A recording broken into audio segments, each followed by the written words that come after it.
Та хэн нэгэнд бэлэг өгөхөд дараа нь тэр бэлгийг тань огт хэрэгсээгүй байсныг олж мэдэх тийм тохиолдол байсан уу?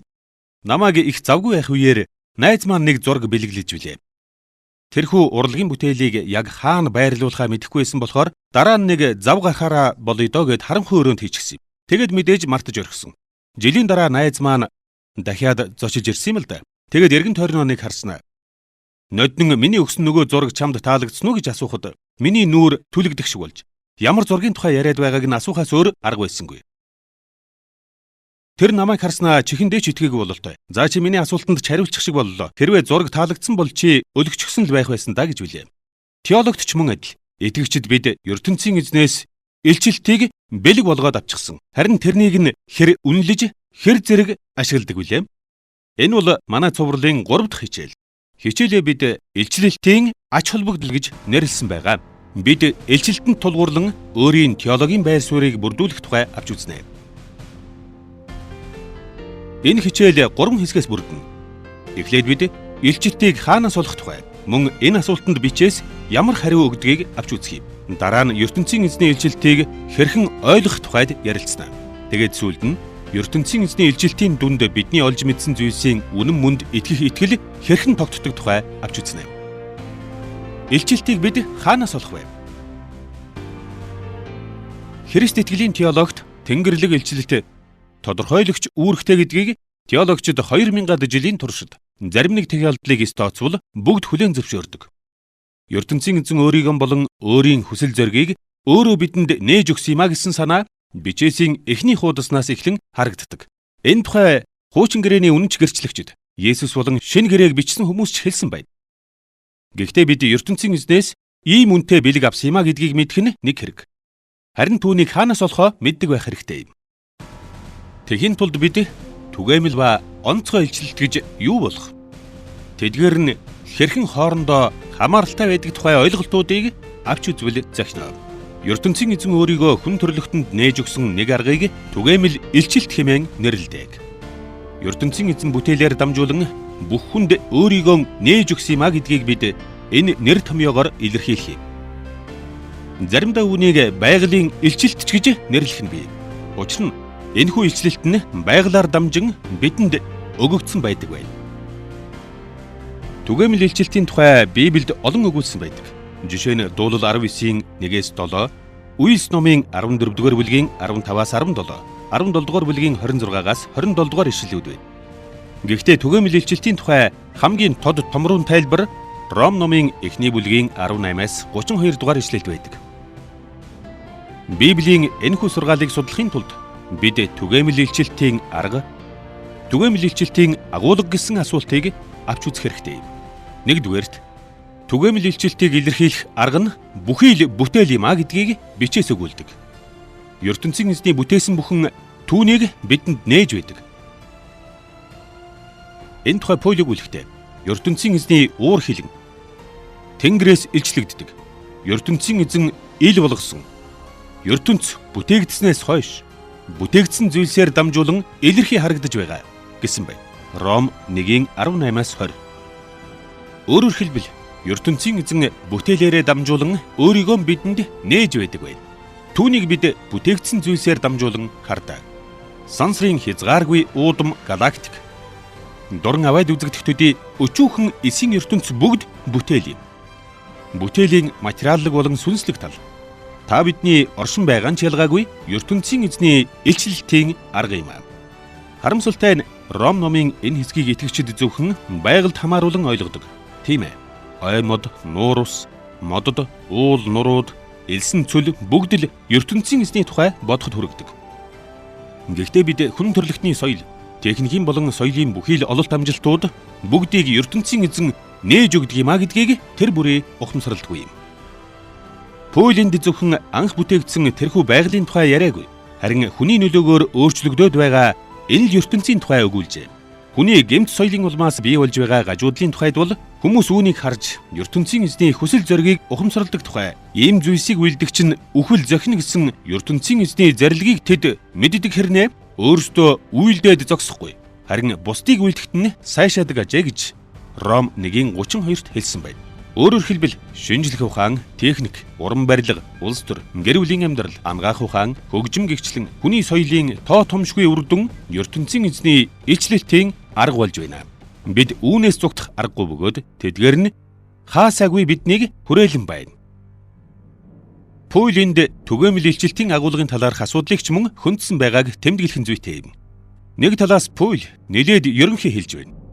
Энэ нь хүмүүс янз бүрийн цагт, янз бүрийн газар түгээмэл илчлэлтийн янз бүрийн талуудтай нүүр тулж болох учраас тэр ийхүү ерөнхий өгүүлжээ. Нөгөө талаас түгээмэл илчлэлт нь нэгд ертөнцийн эзний шинж чанарыг, хоёрт хүний ёс суртахууны үүргийг хүмүүст нээж өгдөг юм а гэсэн санааг тэр тун тодорхой хэлсэн байна. Нэг талаас бүтээлд түүний үл үзэгдэх чанарууд, түүний мөнх хүч ба тэнгэрлэг төрх нээгдсэн байдаг. Шууд харагдахгүй ч бүтээлээр дамжуулан харагдах тэрхүү шинж чанарын тухай энд ярьж байна. ертөнцийн эзний зарим нэг шинж байдал нь бүх хүнд илэрхий байдаг.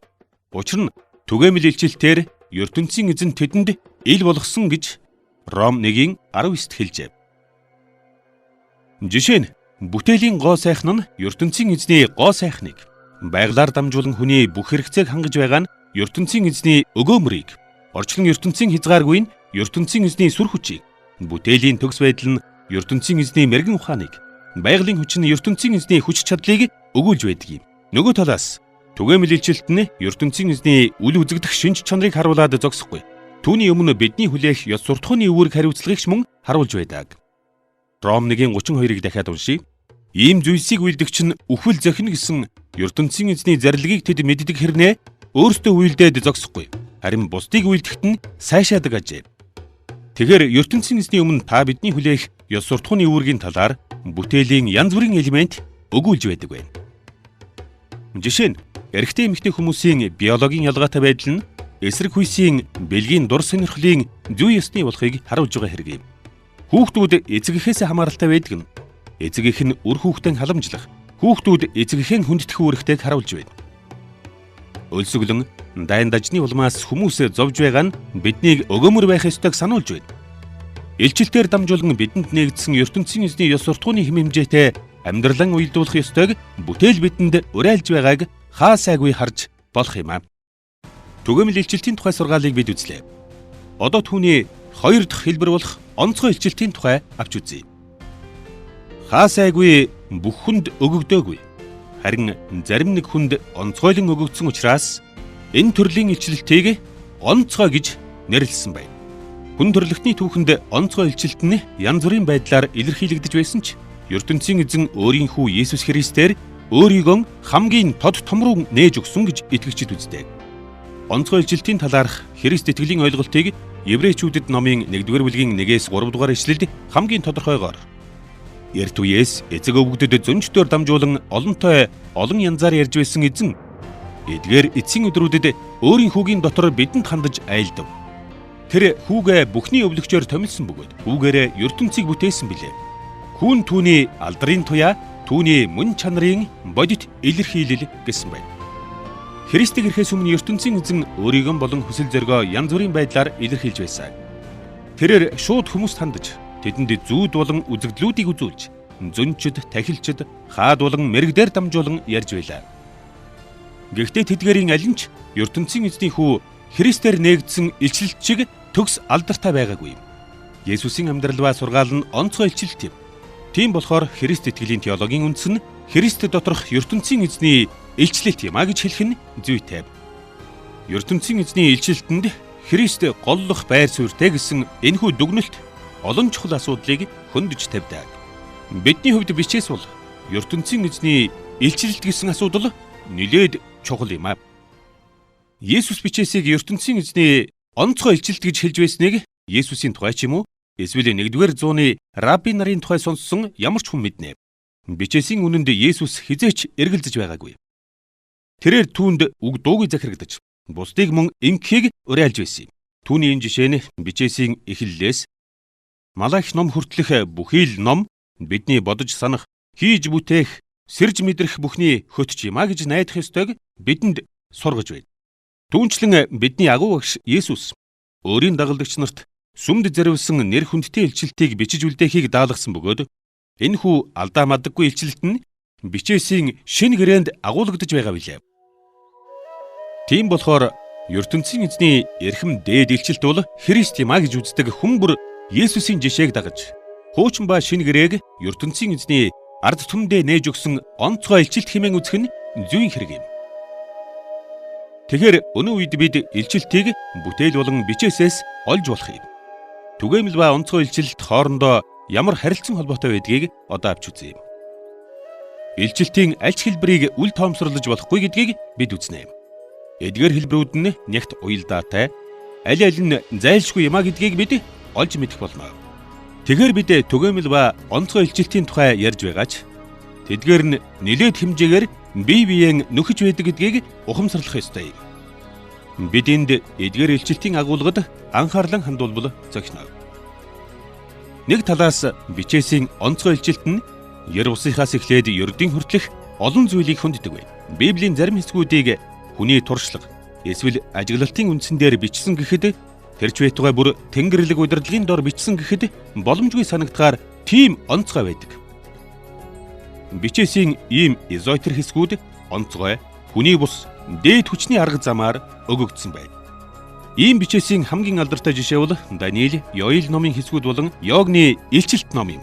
Эдгээрийг бичигчид нь мэдээллийг гагцхүү тэдэнд ховчлон өгөгдсөн үзэгдэл болон бусад хүмүүн бус замаар илэрхийлэгдсэн илчилтүүдээр дамжуулан авсан байдаг. Ийм хэсгүүдийг бид тун онцгой илчилт хэмээн нэрлэж болох юм. Тэрчлэн эзойтер ба сүнсээр дамжуулан арай энгийн хэлбэрээр өгөгдсөн зүйлс хамтдаа илэрхийлэгдсэн дундж талбар байна. Хаадын ном ба Луухын сайн мэдээ үүний жишээ байж болох юм. Эдгээр номыг бичигчид нь мэдээллээ энгийн их сурвалж буюу жишээ нь Израиль, Ивдэн хаадын он дарааллын бичгээс эсвэл Христийн амьдралыг мэддэг байсан хүмүүсээс авсан гэдгээ илэрхий хэлсэн байдаг. ертөнцийн эзний сүнс тэнгэрлэг үзэгдлийг өгч тэдгээр бичээчдийг чиглүүлж байсан байна. Тиймээс ч гэрчил нь оновчтой, тайлбар нь үнэн зөв, холч хараатай байдаг байна. Цаашилбал бичээсийн томоохон бүлгүүд энгийн гэхдээ тэнгэрлэг хүчний мэдээллийг агуулсан байдаг. Тэдгээрийг бичсэн зохиогчдыг ариун сүнс ердийн үйл явдлуудын талаар зөв зүйтэй дүгнэлт хийхэд хөтөлсөн байна. Жишээ нь сургаалт үгсийн 30:25 шоргоолж том амьтан бишч зуны турш хоол хүнсэн базаана гэсэн байна. Энэхүү үнэн зөв мэдээллийн их сурвалж нь эзойтер үзэгдэл биш, харин байгальд ажиглалт хийсний үр дүн юм.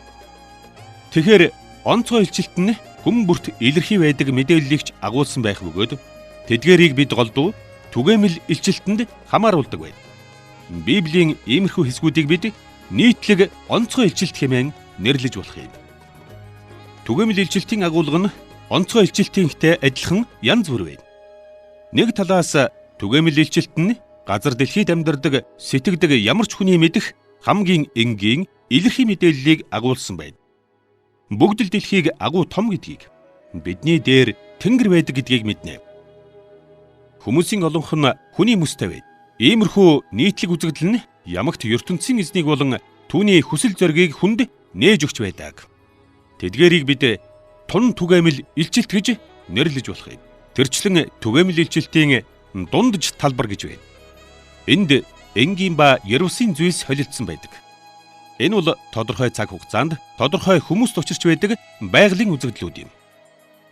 Жишээ нь хар шуурга байна. Энэ бол ертөнцийн эзний хүч чадлын илэрхийлэл юм. Гэхдээ олон хүн хар шуургыг мэдэхгүй.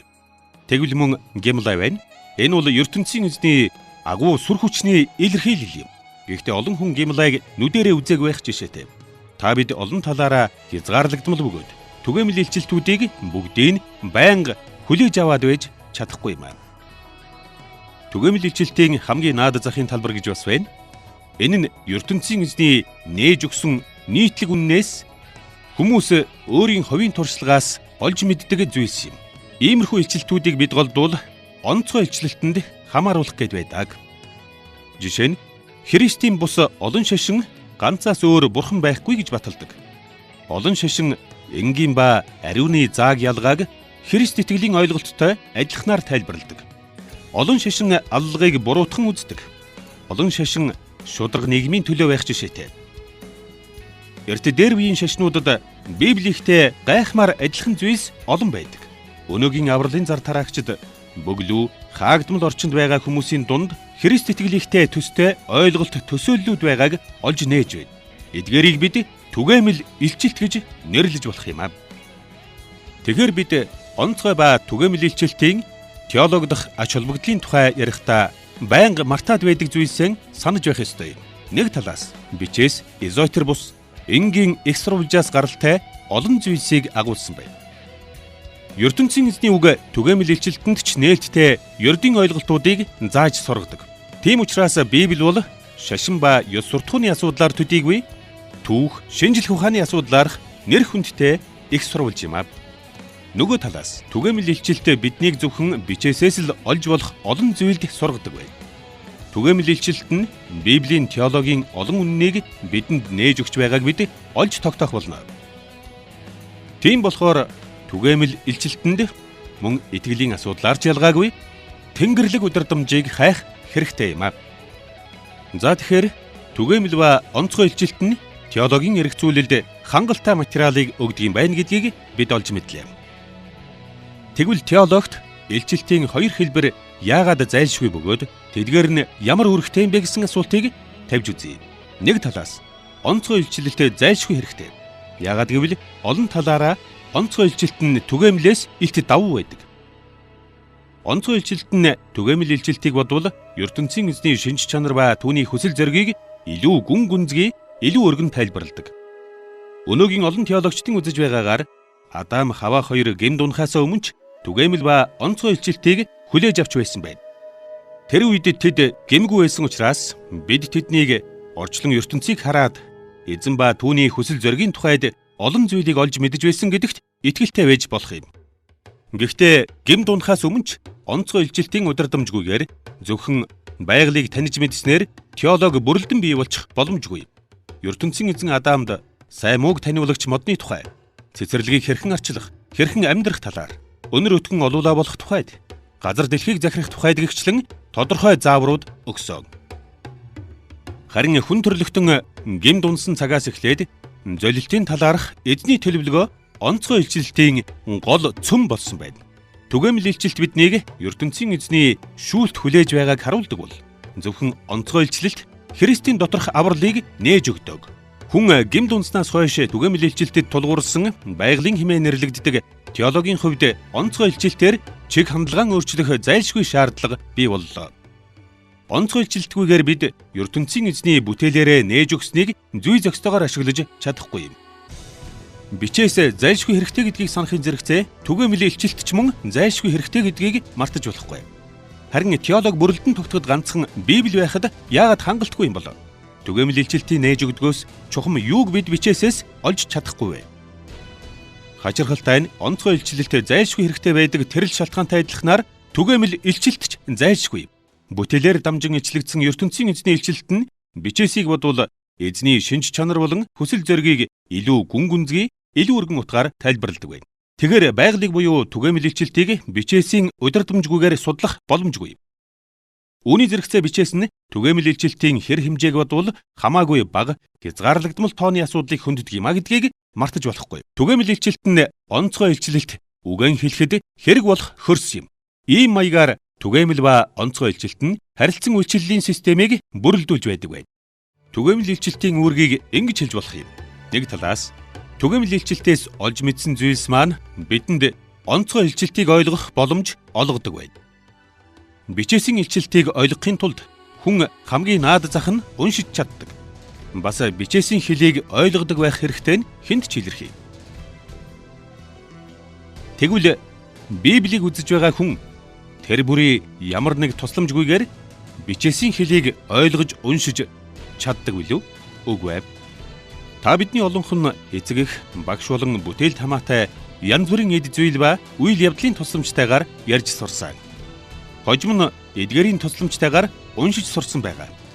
Тэгвэл бид түгээмэл илчилтээс чухам юу сурч мэдсэн дээрээ тулгуурлаж байж л Библийн илчилтэнд ойртож байгаа хэрэг юм. Тэрчлэн Библийн тухайд хэлэхэд хэрэв хүмүүс орчуулж ном хэвлэж сураагүй бол Библич гэж бидэнд байхгүй байх байсан биз. Тэгвэл хүн ингэж сурсан нь түгээмэл илчилтэй холбоотой. Түгээмэл илчилтээс бид хамаагүй илүү хамааралтай байдаг. Тэгэхээр онцгой илчилтийг судлах боломж ба чадварыг бидэнд өгдөг учраас түгээмэл илчилтийг бид анхаарч үзэх ёстой юм. Нөгөө талаас Библийг үр дүнтэй хэрэглэхэд түгээмэл илчлэлт зайлшгүй хэрэгтэй. Библи олон асуудлыг хөнддөг, дагаж мөрдвөл зохих алдаа мадаггүй зарчмуудыг нээж өгдөг. Гэхдээ эдгээр зарчмуудыг хэрэгжүүлэх гэж байгаа орчлон ертөнцийнхөө талаар мэддэг байх ёстой. Библи бидэнд нөхөр нь эхнэрээ хайрлах ёстой гэж сургадаг. Тэгвэл Библийн энэ зарчмыг хэрэгжүүлэхийн тулд түгээмэл илчилтээс зарим нэг зүйлийг мэдэх хэрэгтэй. Нөхөр гэж хэн юм бэ? Эхнэр гэж хэн бэ? Эхнэртэй өөрийн хайрыг тухайн нөхцөлд хэрхэн илэрхийлэх ёстой юм бэ? Ийм тохиолдолд Библийн зарчмыг ухамсартайгаар хэрэгжүүлэх нь түгээмэл илчилтээс ямагт хамаарч байдаг байна. За тэгэхээр ертөнцийн эзэн бидэнд өөрийгөө түгээмэл ба онцгой илчилтээр нээж өгдөг бөгөөд бид түүний илчилтийг бүтээл ба бичээсээс олдог байна. Илчилтийн нэг ч хэлбэр дангаараа хангалттай биш бөгөөд ертөнцийн эзэн биднийг теологийн байр сууриа бүрэлдүүлэхдээ илчилтийн хоёр хэлбэрийн аль алийг анхаарах ёстойгоор төлөвлөсөн байна.